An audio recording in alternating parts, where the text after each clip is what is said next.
Hi there, my name is Pascal and today I'm going to show you how you can focus stack anything handheld. In my example today, I'm going to use as a subject these lovely little flowers here. Also, I'm using my Nikon D5600 and the Nikkor 105mm 2.8 lens. As a quick disclaimer, this lens is obviously not budget. However, the concept that I'm going to show you applies to any kit and any budget whatsoever. You actually can go so far and do the same procedure with your, let's say, mobile phone, all right? So let's hop right into it. Okay, so why would you want to use any focus stacking? Well, the reason is fairly simple. If you're using especially lenses like this one in a macro setting like I'm going to do, you will have a razor thin field of view. That actually leads to obviously the most part of the image being out of focus. In some instances that might be desirable if it's your artistic intention to do so. However, for me personally, I think I would love more parts of the image in focus. So what you can do is you can take a couple of pictures and stick them together in Photoshop. Now the result will be that you have a couple of pictures with a really thin field of view. You will have then one picture with a really large field of view. Okay. So let's just take an example picture to show you what I actually mean. So I'm just checking my metering if I need to adjust anything.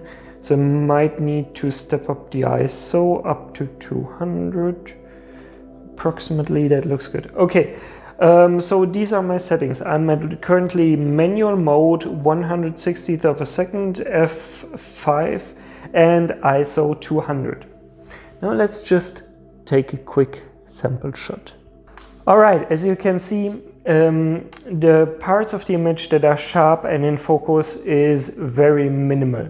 Now, what we can do is we now take a couple of shots and stick them back together in Photoshop. One thing that you want to keep in mind first is doing this procedure handheld is a little bit error prone, so it might not work every time. Second thing is you want to put the shooting mode or the release mode of your camera into continuous high or anything that is faster than that, basically.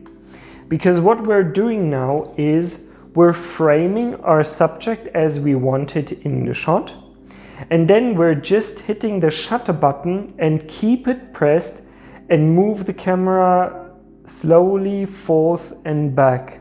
So that it takes, or the idea is that it takes at every instance a picture where something else is sharp in focus with an overlapping to the preceding image, basically.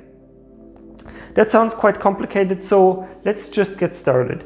I'm framing up my subject here, so I want the center part of this rose in my image, like so. And now I'm going to start firing. And while I'm firing, I'm moving a little bit forth and back to take care of anything in between. Okay, just give the camera a little more time. Start shooting again. Okay, I have taken now roughly 50 pictures here. What you want to keep in mind is, as a rule of thumb, you want to take way more pictures than you think you might need. Now, as you have seen, I was hunched over here and trying to stay stable and frame the shot as perfectly as possible. That is in a whole lot of cases just impossible to get some proper result here.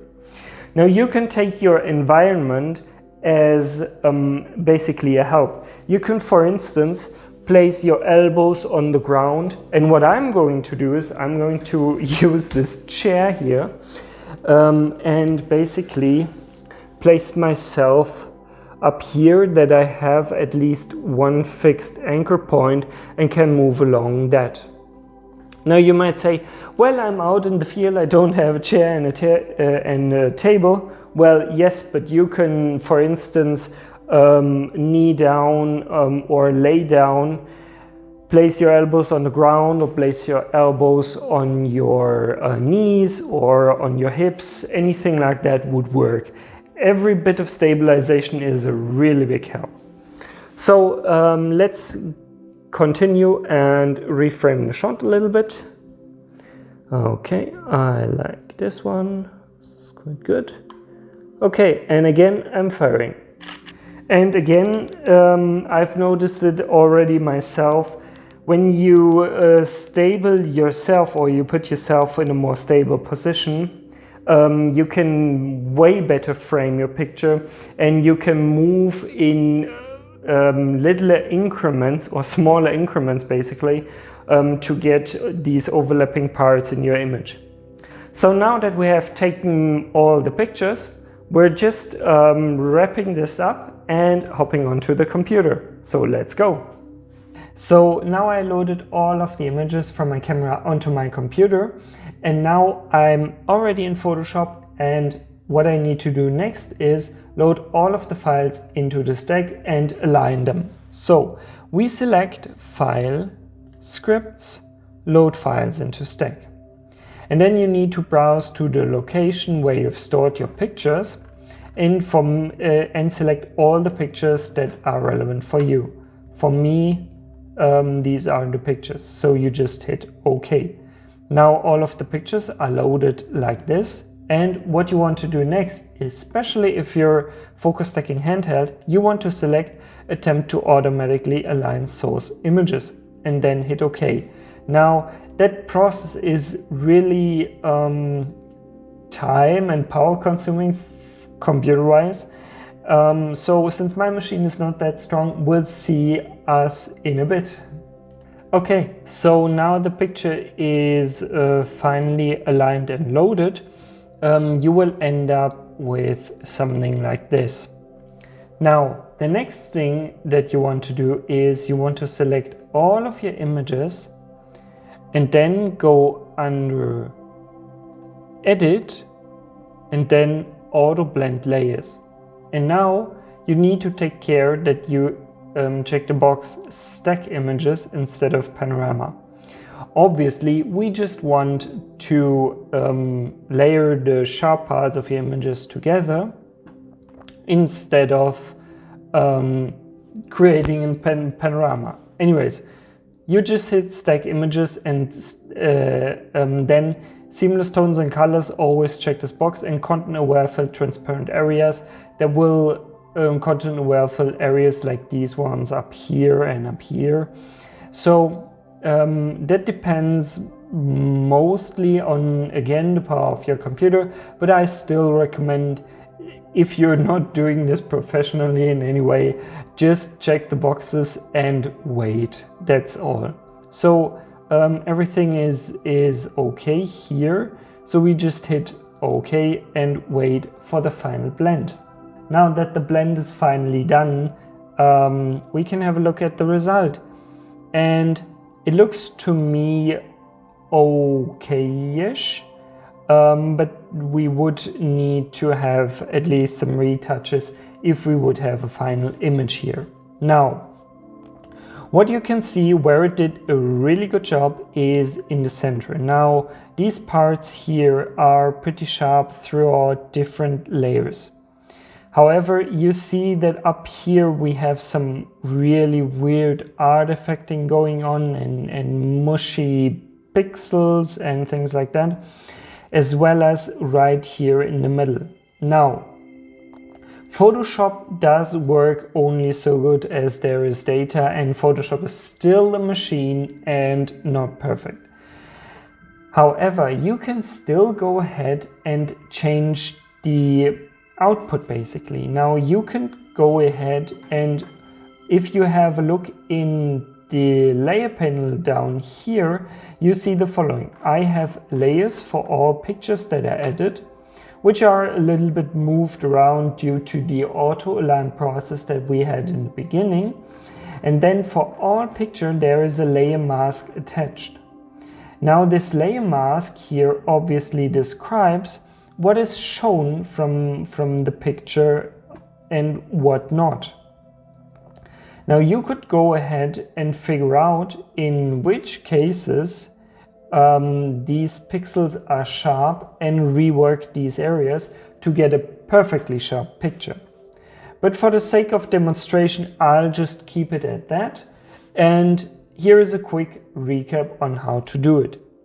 You select File, Scripts, load files into stack, and after the stack is loaded, you select Attempt Automatically Align Source Images. Once all layers are loaded into Photoshop, you go down here, select all layers, like so, then Edit, Auto Blend Layers, select Stack Image, and then depending on your preferences, check these boxes, hit OK, and you're presented with a final picture. So this week again, a nice quick Photoshop tutorial. As a quick reminder here, the quality of the output depends so much on the picture input that you obviously have. Aside from that, you can use this technique basically with any gear or setup that you have, as I said in the beginning. Also, if you like this video, please give me a like, that would help me out a lot. You don't need to subscribe, even though I would like it. Anyways, if you did something not find joyful or you couldn't enjoy different parts of the video, please let me down in the comments below. I'm still working on my video skills here, so I hope to get some feedback there. But aside from that, until next week, where we see each other in the next video, and until then, happy shooting!